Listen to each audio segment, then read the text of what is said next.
Okay, Matthias, so nice to see you. How are you doing? I'm fine, thank you. Thank Yeah. you. I'm here in Denmark right now. I've been here for quite a long time now.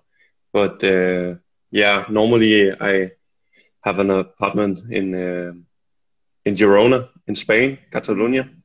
So, but yeah, because of this Corona crisis and because I'm injured, I'm in Denmark right now. So yeah. Okay, so you're at home.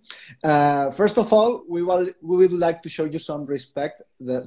Because we honestly feel that we didn't have some respect with you at the beginning of the season. First of all, I don't know if you remember when we first met in Pamplona. We Hmm. take an audio of all the riders saying their names.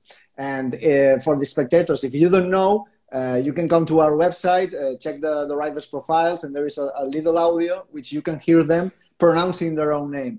The thing is that you, Matthias, when I recorded you, I think that you did the pronunciation, but more of an international way of pronouncing your name, Yeah. right? For us to understand. And that's why we would like to ask you for the proper pronunciation. Yeah. Okay. Mathias Norsgaard Jørgensen.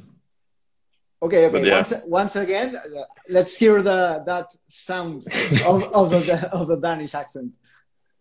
Mathias Norsgaard Jørgensen. Okay, very, very, very good. But it's So, like speaking with a potato in your mouth. When okay, so we have to practice. We have to practice yeah, for the next time we see each other. Okay, uh, and second best, there is a thing that we were displaying your height, the incorrect height of you, and a lot of people were asking us, okay, is Matthias that tall or that short? What is your height? my actual height is 1.202, 202 centimeters. So 2 meters And and 2 centimeters. So yeah, and my passport is like 204. So yeah, but at the doctor, I'm 202. So you started saying 1.90. So that means that 2 years, 3 or 4 years ago, you height less than 2 meters, or it was that way since you were a teenager? I think since I was 15 years old, I was 2 meters. But at that time, I was really, really skinny. So I was like 65 kilos. So I was, Wow. if you can imagine, being like, I'm even taller than Michael Jordan. So, but but at that time, I was like 30 kilos less. So yeah, I've been tall for a long time. Okay, okay. Very good. So before we get into the proper interview, I don't know if you've watched the previous Movistar Team talks. We have Yeah, kind of a time trial, and yeah, since that is your strong suit, I think you are really prepared for this test, which we're going to have the stopwatch here.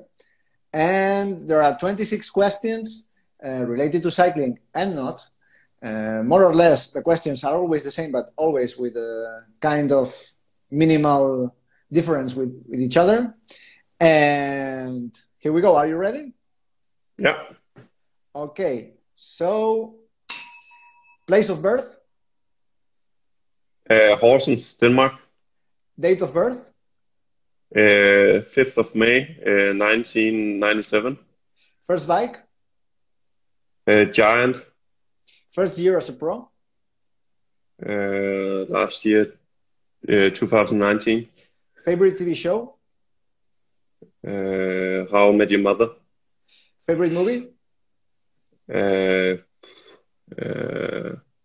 yeah, I'm not so much into movies actually. Yeah, I'm Fa- more like a TV series guy. favorite book, Um, it's the philosopher called Svend Brinkmann in Denmark, so it's I don't think you know it, but Stå Fast, okay, sea or mountain, Mountain, beer or wine, beer, pizza or burger. burger, Okay, the energy bars from 226ers, apple, strawberry, or chocolate flavor. chocolate. Your bike, the Canyon, Aeroad, or Ultimate? Aero.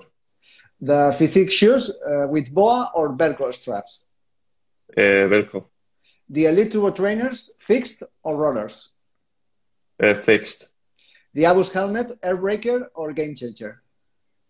Aero. Long or short socks? Long. Training alone or with others? Small group. Cold or hot races? Cold. Favorite race? Flanders. Two Flanders. Hardest race ever? Ooh, it must have been Tour de l'Avenir, I think. Cobbles or gravel? Gravel, actually. Your favorite female cyclist? Pauline Preferot. I don't know if that's the right one. Your favorite male cyclist? Former is Fabian Cancellara. Which cyclist would you choose to party? My good friend Mikkel Björk. Which cyclist would you choose to travel by bike? A rider from Los Sociedad, Rasmus Burial. And where would you go on that travel? I think by the coast around in Denmark. It's like 1,000 kilometers or so, so we could do it in a week. So time 2:49. Okay, I gotta say, we have here the classification. Mm-hmm. You are on the top 10. Ooh. Yeah, you're on the top 10, but then again, there are only 7 participants. So I gotta say, you are 7th. 249. The 6th one is Barbara Wariski, 245. And the first one of the classification is Pachi Vila, the performance director, 131. Yeah. Oh, okay. He's my coach, actually. Doing a training plan. So, yeah. So your time trial right now is a little bit rusty, but okay, it's normal. Yeah. You had an injury, so we can cope with that. Thank you. Okay, so let's get on to the proper interview. Let's begin from the beginning. Can you tell us a bit more about how you got started with cycling? Because there are 2 pros on your family, your immediate family, and that's a background on the family for this sport, right? It must have influence. Yeah, it was actually me who started back in 2005. I was watching the Tour de France, and yeah, I was just in love with what I saw. I probably saw Valverde winning a stage or something like that. It's been there for ages now. But yeah, at the same day, I bought my mother and father bought a bike for me. It was like 300 euros, but it was a really, really nice bike. So I was quite lucky that I got started by a cheap bike, because my parents didn't have so much money for it. And yeah, as I was quite big for my age, I started winning bike races at the beginning. So yeah, it was back in yeah, it was by watching the Tour de France. I was inspired by the pros. Yeah. So that's the main inspiration, Tour de France. Yeah. And when it comes to formation as a cyclist in your country or well, in Northern Europe, the thing is it's quite different from Spain, because there you tend to go to usually continental teams rather than amateur teams as we do it here in Spain. Can you tell us a bit about how you got started in a more professional way? Yeah, actually I started when I was in juniors in Denmark. They are almost like country teams. So I got from the juniors ranks to a Dutch team called Sec Racing. But it was just too early for me to go aboard back then. So I got back to a Danish continental team. And yeah, the thing is that there's almost only country teams in Denmark because there's quite a big support from sponsors. So we can go to Italy to Belgium, France, not Spain yet, but yeah, to race, because the races in Denmark are really small, and it's obvious for the sports directors in Denmark that you don't turn pro by winning Danish races, because nobody cares about them. So we need to go to bigger races around in Europe. So when you entered this team, the SEC team, that's when you knew that you were WorldTour material? Yeah, actually, my dream was just to become pro Conti. That was my goal, because I thought that, I was a good junior, but I thought that it was more realistic to make it to the pro Conti teams. And back last year, I got pro Conti, and then my next goal was to, let's try to make it to the highest level in the sport. So it was actually, I never really believed in it before I won a stage in Lavinia. So it was last year I realized that maybe I could turn WorldTour. So that's when you won a Lavinia, which is a quite big race on that category. Then you knew that you could become something more than that, right? But it wasn't maybe a goal from the beginning, but then you realized, okay, maybe I should focus on this. Yeah, because I was really, I was scared that if I did make a goal to make it to the World Tour, I would be maybe disappointed if I didn't make it. So I would rather look back on my career and say that, okay, I made it to Pro Conti and I was really happy about it. But then the result, a big result came, and I was like, okay, maybe I could have a future on one of the World Tour teams. So that's very mature, coming from a rider that young that time, because you were managing your expectations so good. Did the family have anything to do with this, or it was you that you said, okay, I'm going to go step by step. I'm going to manage my expectations, not to deceive myself? No, actually, my sister is quite different, because she's like, she has more like a sprinter mentality, that she knows that she's the best.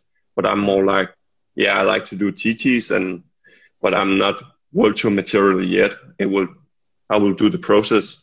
So we are a bit different on that. But it just felt right for me to make it step by step. Also by people who inspired me, who didn't just make it as a first year to a World Tour, but slowly started winning races and maybe got to the World Tour. So it comes to a point on 2018 that you got third on the time trial and the 23 time trial on the World Championships.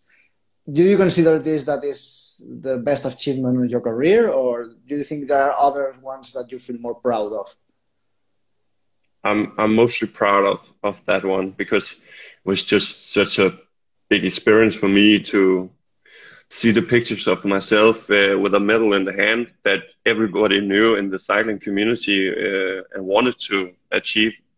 So I was like, okay, it gave me a really big boost of confidence, because I knew that I have the potential to, even maybe become world champion next year, but in under 23, of course, but still, okay, I could really develop into something big. So, and also because I shared the podium with Mikkel, who won for the second time, because we just moved together in Girona, and he just proposed to my sister. So he was really like, it would be wrong for me to say that he was like a brother, but still he was like, we were really, really close. So to watch him lay on the ground completely suffering, and then hear that I was third and he was just up jumping, and wow, it was really, it makes me goosebumps on me to talk about it. And it's still, it was probably the best day of my life in my cycling career, of course. So that one was big. Was it a big fuss in Denmark, this podium of you and Mikkel? No, they really was just we made it to the news and on national TV, but they didn't really care. Oh, Yeah, they care more about football. So yeah. okay, that's sad. And that World Championships, Alejandro Valverde was the winner for the men's Mhm. race, and then you are here on Movistar Team on the same team of Alejandro Valverde. Yeah, it's unrealistic actually, because I was sitting next to him in the table on our first meeting in Pamplona, and he was like, yeah, he's been there since I started cycling. He's been a big star for 2 decades now. So I'm still like a fanboy, but yeah, I hope it changed because it was like I couldn't talk to him because I was like. It was just too big for me. So yeah, it was really special because he's like a big icon. He's everybody knows that. But yeah, it was really special. Well, I gotta say you're not the only one because I joined the team this year and it happened more or less the same to me. So at the end, you get used to it. Okay, you get used to him, and he's a really good boy. So that's cool.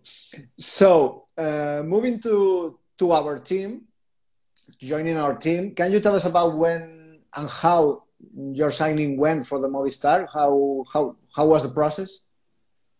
It was quite difficult because I was on contract with another pro country team. So when I first moved, it was like in October I got the offer. So it was really late. The decision was finished, and yeah, I was like, I didn't even consider to say no. I was like, yeah, we're gonna do this now. And I flew to Pamplona 2 days after. So yeah, they didn't even have me on the schedule. I was yeah, it was really fast signing. So yeah, I was just really happy about it because I was like, okay, I'm gonna take 1 more year in pro country level, and then maybe if I keep developing, I could maybe make it to the World Tour. But I was thinking that maybe it's too late now because I'm not under 23 more. So yeah, but I was not disappointed because I already achieved my goal about being pro country. So, but when they made a call in October, I was like, yeah, it was the dream that came true that day. So it came late, but it came in late in the year. So it really felt even better, or it was like, okay, finally, at last. It was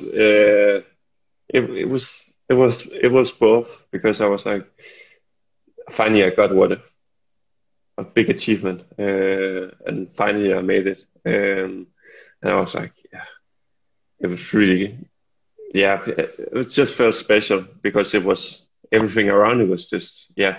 I flew to Pamplona 2 days after, and then I was sitting next to Valverde. It was, yeah, it was a busy 2 weeks back then. Yeah. Sadly, the Pamplona meeting you are referring, we are speaking, has been the main contact with the team since you came aboard. So can you tell us about how was your experience then and what you were able to extract from those 5 days in Pamplona? Oh, it was really nice. I was like, I had in my mind, I was like thinking about Movistar like this, and then I finally met them, and it was like, it was one big family, and everybody was just laughing and having fun. It was really special to see. I never experienced that, and I was like, first day I had to shake hands with everybody, and it was like, I think there was 80 people, and I was like, this is really huge. So it was really overwhelming. Also, just to get all the photos and receiving new stuff and stuff like that. And yeah, I connected really good with the new young members because we were same age, and yeah, it was really nice. Really nice experience. Did you know any of the other young riders from before? Yeah, I knew everybody. Actually, me and we almost got the same name, me and Matteo Jorgensen. So it was like in Lavenir, we were fighting for the green jersey, and we came second and third. So he was one of my rivals. So yeah, I know him really well. So after Pamplona is when you moved to Girona, or did you move before? In 2018, I moved to Girona. So, how's life there in Girona? Is it peaceful and cycling friendly as it looks, as people describe it? It's really special because almost all the Danish pros are based in Girona, and the Australians and a lot of the Americans also. So it's really it's like one big cycling city. And it's like a Danish community for me, where I can stay in good weather conditions, really nice training facilities, and still feel like I'm home, because I got my sister and my really good friends. I think we are 12 Danish pros based in Girona, so it's like half of the WorldTour Danes that are based there. So yeah, it feels really nice for me to go there. Mm-hmm. Then suddenly you had the accident, and then you had to move to Denmark again. Tell us, as much as you feel like, how did it happen? The first hours in Girona in the hospital, and the transfer to Denmark. Yeah, I was out riding solo. It was a bit a rainy day, so I was almost the only bike rider on the road that day. But I was just like, I just signed with Movistar. I just want to do this the right way, and I want to train, even if it's pouring rain. So it was like a dream for me, because I knew that you're gonna, as soon as the race season starts, you cannot lay back and enjoy it, because then you gotta perform. So I was like, it was really special 3 weeks for me to ride on the Canyon bike and just feel like, okay, I'm a world tour now. And then, yeah, out of nowhere, a car went straight into me, and yeah, I broke my right leg, the tibia and fibula. And I came back to the hospital in Girona, and yeah, it was a really tough call for me because it was 2 days before the training camp in Kalp. So I called my agent, and I said that this is really shit now, and I think I will be out for like 6 months now. And he just called to Movistar, because I didn't even knew you guys, because I met you 5 days or something. So it was really, I was thinking about Eusebio. He gave me a big chance to come to the World Tour, and now I'm just laying on the ground with a broken leg. It's really, really tough days for me. And I flew back to Denmark, got the surgery, and I woke up, and I was just like, this is like a nightmare. I couldn't even, I was in really big pain. And I went back to surgery because they had to make a cut so my calf muscle could breathe, because it was like this size. So I was laying in the hospital bed for 3 weeks. I lost 8 kilos, and I was just really, really weak. And I got out on the day of Christmas Eve from the hospital, and it was like really, it was amazing to get out. It was really special time for me, because I was sad because I would miss a lot of racing, but I was still like, okay, maybe I could still make it to Paris-Roubaix. Maybe I could do that, because it was still near the future, and I was able to ride a little. But then things just started to hurt even more. I got nerve pain in my foot, and it was really, really hard time for me. I would say that I've seen a lot of dark hours, even weeks. It was just, I didn't feel like a bike rider anymore, and I still don't, but I'm starting to feel a little bit more alive, because I just started to see myself as an injured person, the one with the broken leg. Because since I started cycling, I've been that guy who was a bike rider. I was the guy in school, in my family, who they could talk about Tour de France. When are you going to make it to the Tour de France? I think every bike rider received that question once in a while. But yeah, I identified myself as a bike rider, and now I couldn't ride anymore. So that was really hard for me, and still. But I would say that things are going really, really good now. And yeah, I received all the support from you guys. It was like when the coach called or the manager, it was like, how are you feeling? Not, are you going to make it to the road next week or something like that? There was no pressure at all. And my family really backed me up and, yeah, did everything for me. So I was really scared because I didn't know how the team would react and if they're going to push me to do a race and I'm not ready. So I was like, this is really special team. They are really like a family. I could feel that because I'm still receiving my salary and there was no problem at all from the team. So yeah, that was really nice. And I got to thank them really much. So it's so nice to hear that you had that support from us. And did you have a daily or weekly contact with the staff and directors? How did it go? No, because I think if I texted them, they would answer me straight away. But I was digging a really big hole because in January, February, I think I slept like 2 hours at night because I felt so much pain in my foot and I couldn't take any painkillers for it because it was permanent nerve pain. So I was looking like, really skinny, really white, and just mad eyes all the time. I was crying a lot, to be honest. I was a big hole, so I was like pushing people away from me. But Paxi Villa, he helped me a lot because I was like, give me a training program. I'm gonna do what you say. But he was like, you really, really need to take it slow now. And I don't care. Eusebio don't care if you ride in April. He just wants you back in June or July, and you need to be ready then. We don't care about the preseason or the spring classics. And yeah. It took me a few weeks to realize that it was true words from them. So when I realized that, it was really big support. So yeah. So some months ago, we saw that you started to ride your bike again. And right now, what's your status on this?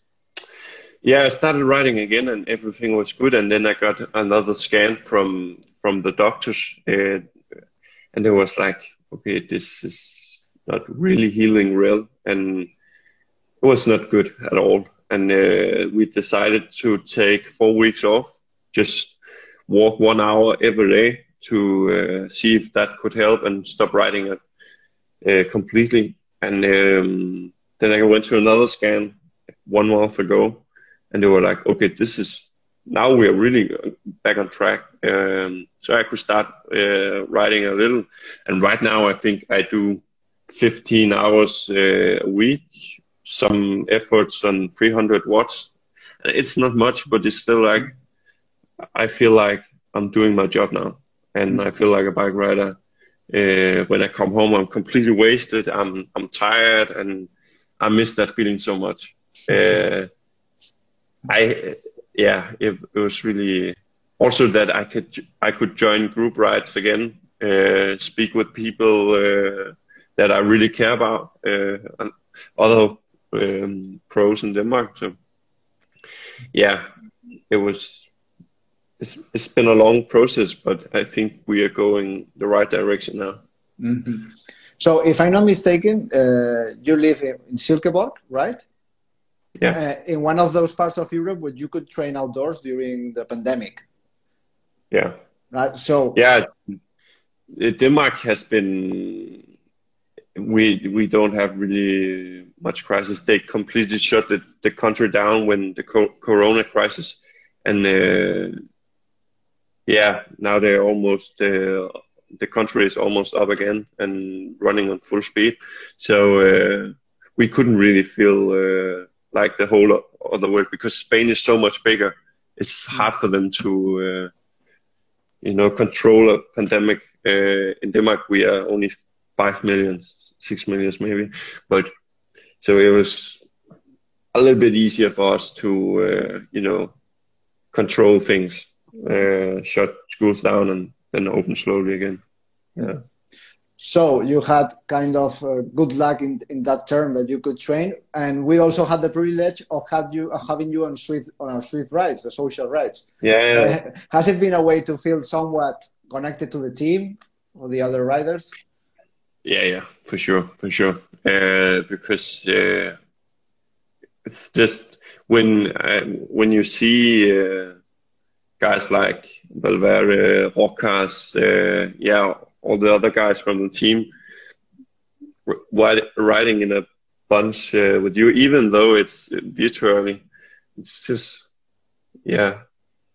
taking the circumstances in mind, and it was really nice to just have the Movistar kit on, even though it was an avatar, but it was special for me, and it's still special for me to ride on Zwift and have the badge, the pro badge, and the Movistar clothing. I'm really proud of it because it's really an iconic team, the oldest team in the business, 40 years in pro cycling is. With such big cyclists in the history, I feel really privileged to be on Movistar. Mm-hmm. And apart from that, you've been busy also taking care of your podcast with Rasmus Iversen that you mentioned before from Norsgaard, that you call the I don't know if I'm pronouncing it well, the Gruppettoen. Is it called? It's like a Gruppettoen, but in Danish. In Danish. Tell us about it. It was really,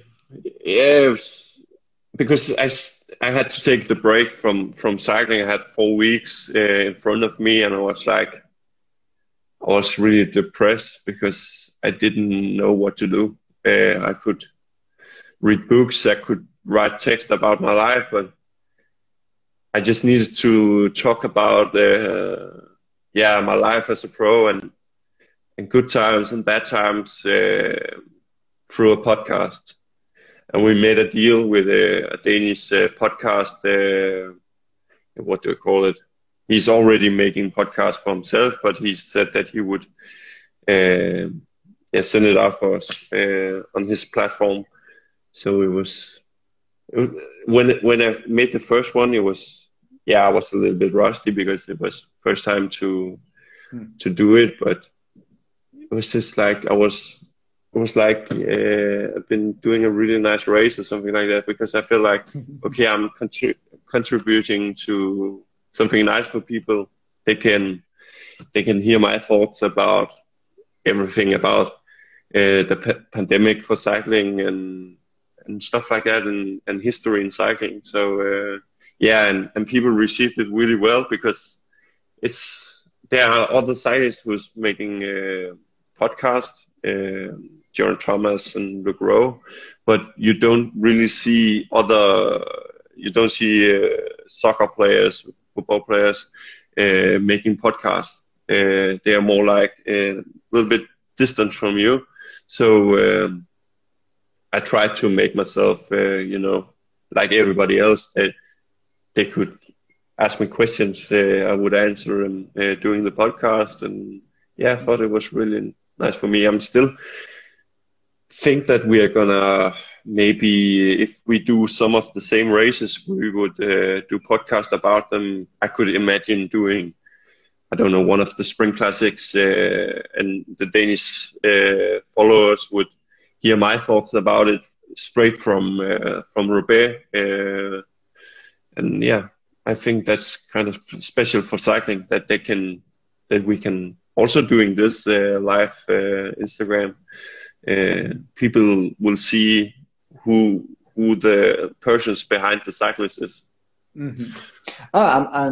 And you, especially you have a story of how you get into this accident, and if you follow the podcast until you race again and what you achieved racing, I think that's a story that should be told, and it's really important. And if you feel as well that it's something that's good for you and you're doing good for others, it's a really nice experience for you to share.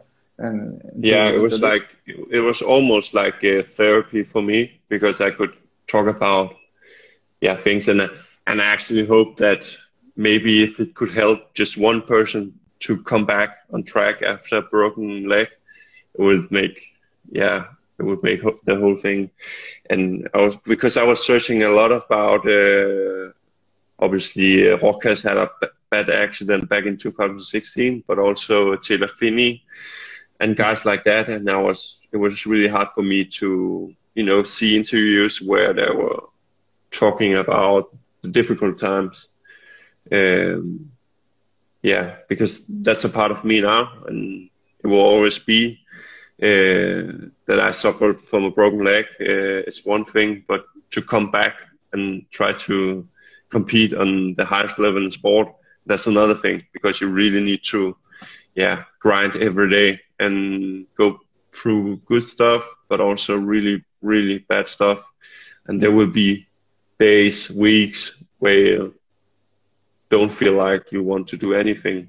But that's why I make podcasts and try to answer as much I can, also on Instagram and stuff like that, because a lot of people actually use cycling as rehab, because it's really good for the body. You get nice body flow to the fracture, and there's not so much pressure on it. So cycling is the best sport if you want to come back from a broken leg.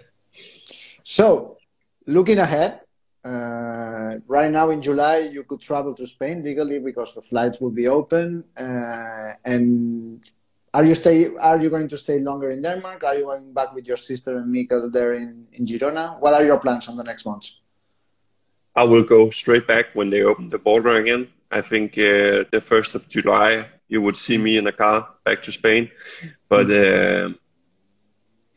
I'm not really excited about it, because I miss it so much. Because when I'm in Girona, I feel like I'm on a vacation, because I can do all kinds of roads and I can do climbs, and it reminds me of being on a training camp where you can just explore everything. But then I remind myself about, this is where I live, and it's really special for me because I come from a flat country where there's a lot of wind, there's a lot of rain, but there's no hills. So I really, really love to be in Girona. It feels like it makes the hours on the bike really much easier, because you have you have longer climbs, you have beautiful nature. So, and it's really close to the France border. So, the nature is really, it's really beautiful. There's a lot of forests and high mountains. It's almost next to Andorra, so maybe I would go to Andorra also but I will see in the future, because it will be great for altitude game. So time will tell, but for sure I will be back in Girona in July. Mm-hmm. So regarding the rest of the season, this short and compact season that we are heading in the following months, are you planning to complete a full season, or it's a goal still far away? When will you start riding as full gas? I think when I start, I first of all, I'm really excited about when I can get back to, do a sprint in training and stuff like that. And as soon as I'm allowed to do more than 1,000 watts, I would be back in maybe a month.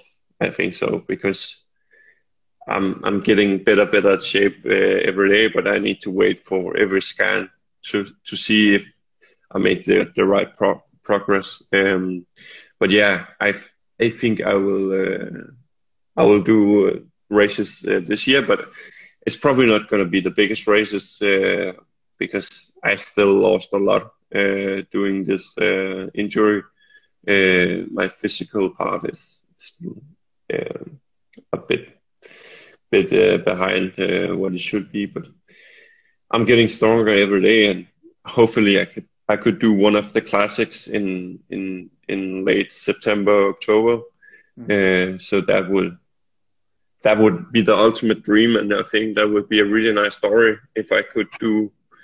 Yeah, I would say Paris-Roubaix.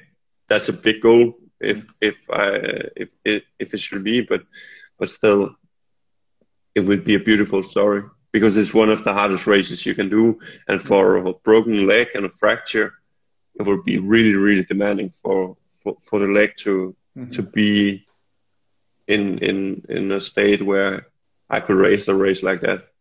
So yeah, I feel like a neuro pro again, and hopefully, yeah, I will get some nice experience from the team, because I'm also realizing that, yeah, if I do everything right, I maybe have 10 years back as a pro in my career, and I feel like,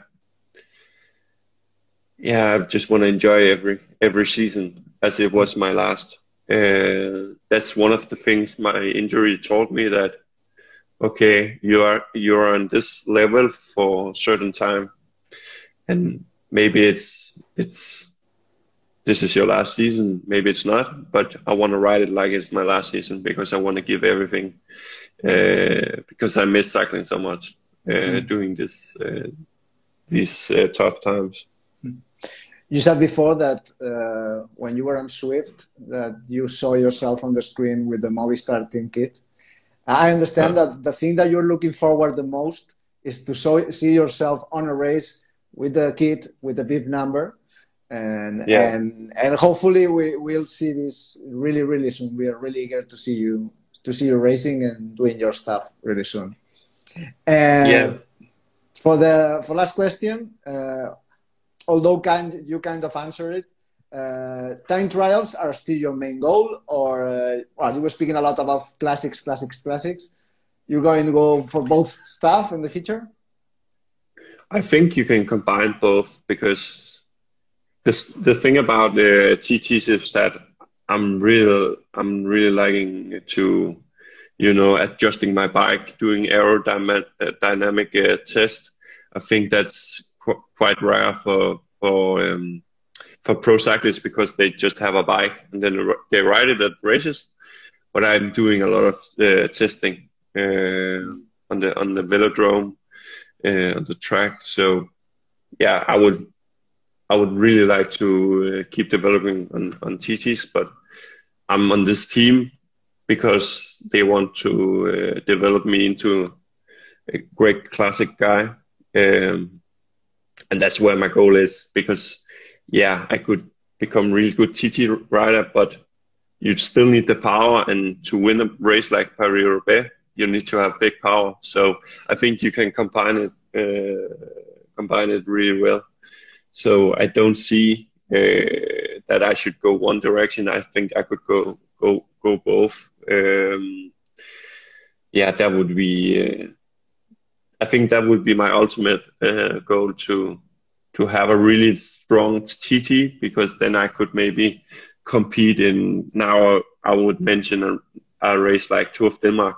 That's big for me because it's Tour of Denmark, but races like that where you have a short TT and 4 of the stages.